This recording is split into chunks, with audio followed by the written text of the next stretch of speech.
Bienvenido a este nuevo tema del curso de PLSQL. Como hemos visto en el capítulo anterior, donde hemos hablado un poco de las variables de manera un poco teórica, comprobamos que para trabajar con variables necesitamos primero declararlas, inicializarlas para luego poder utilizarlas a lo largo del código. Vamos a hacer un ejemplo de lo más sencillo. Para ello vamos a crear con este botón que tenemos aquí en la parte superior una nueva hoja de trabajo.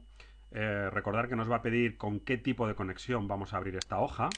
Le vamos a decir como HR, le vamos a dar a aceptar y vamos a crear aquí nuestro primer programa con variables. Entonces, por ejemplo, vamos a hacer lo siguiente, vamos a hacer un declare, vamos a crear una variable llamada x de tipo number, donde veis que, como siempre, nos va a pedir o nos va a ayudar a poder especificar el tipo de dato que queremos poner. En este caso vamos a decirle que va a ser un número, por ejemplo, con una precisión de 5. Y terminamos con punto y coma. De manera que en este caso lo que estamos haciendo es declarar la variable pero no inicializarla. Por lo tanto, se inicializará con un valor de null. Luego la podemos utilizar dentro del begin. Por ejemplo, diciendo que x es igual a 10. Y, como siempre, terminamos en punto y coma. ¿Veis? En y punto y coma. De hecho, ahora mismo ya nos funcionaría. Si le diéramos al script, nos daría bloque PLSQL anónimo terminado. Pero claro, lo que hemos hecho básicamente ha sido aquí inicializar x con un valor de 10. Lo ideal es ver que funciona y para ello vamos a utilizar el dbms output put line x. Si os fijáis, dado que putLine requiere un argumento de tipo varchar, si es cierto, aunque él va a hacer la conversión automáticamente. Si ahora le damos a ejecutar, podemos comprobar aquí en la parte inferior que nos pone un 10. Recordad que si queremos limpiar las ventanas de salidas, lo mejor es darle al lapicerito. Si volvemos a darlo, ¿veis? Tenemos aquí 10.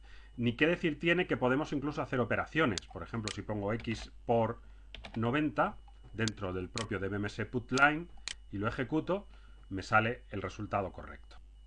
Podemos incorporar nuevas variables. Por ejemplo, en este caso voy a crear una variable llamada z, que sea de tipo varchar2, de 100, por ejemplo, y en este caso la inicializo en la propia sección de declaración. Pongo esto es una prueba y, por supuesto, puedo aquí abajo poner un output putLine con la variable z. En este caso no necesitará hacer ninguna conversión, puesto que z ya es una variable de tipo alfanumérico. Si le damos aquí a ejecutar, puedo comprobar que me va a salir el resultado de x90 por 90 más z. Lo que es más, puedo utilizar cualquiera de los otros operadores que tenemos para este tipo de cosas dentro de SQL. Recordad que PLSQL no es nada más que un addendum de PL, de SQL. Entonces, por ejemplo, si yo pongo aquí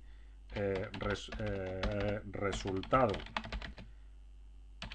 varchar2 de 100, sin inicializarlo, voy a hacer esto un poquito más grande para que quepa, podemos comprobar cómo puedo hacer perfectamente que el resultado sea igual, acordaros de los dos puntos igual, a lo que es la variable x, es decir, al 90, concatenado. Recordad que la concatenación de caracteres se utiliza con el pipe, tubería, concatenado con un espacio en blanco, para que quede un espacio en blanco entre los dos valores, y concatenado con z. Si os dais cuenta, en este caso lo que estoy haciendo es concatenar x con z. Recordar que este tipo de operaciones Oracle las hace de manera automática. Esta conversión va a convertir la x, que es un 10, en un alfanumérico para hacer esto. En cambio, si intentara utilizar x por z no funcionaría, igual que en SQL. Y ahora lo que hacemos es un dbms output putLine para visualizar resultado, ¿vale?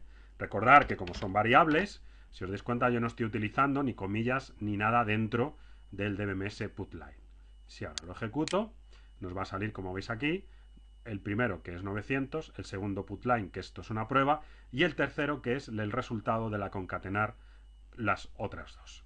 Bueno, con esto creo que va quedando más o menos claro cómo funcionar con las variables. Ahora, en el siguiente capítulo veremos cómo hacerlo con SQL, que es muy interesante. Como último punto, imaginar que este bloque PL/SQL anónimo os gustara y quisierais guardarlo. Bueno, pues recordar que hay que hacerlo con salvar.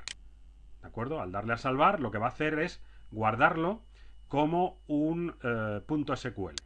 ¿De acuerdo? Por ejemplo, dentro de C me creo una carpeta llamada ejemplos y lo guardo aquí, pues como por ejemplo práctica 1.sql. Esto os lo estoy contando para que vosotros lo podáis hacer en vuestros ordenadores y podáis ir guardando todas estas prácticas que vamos proponiendo.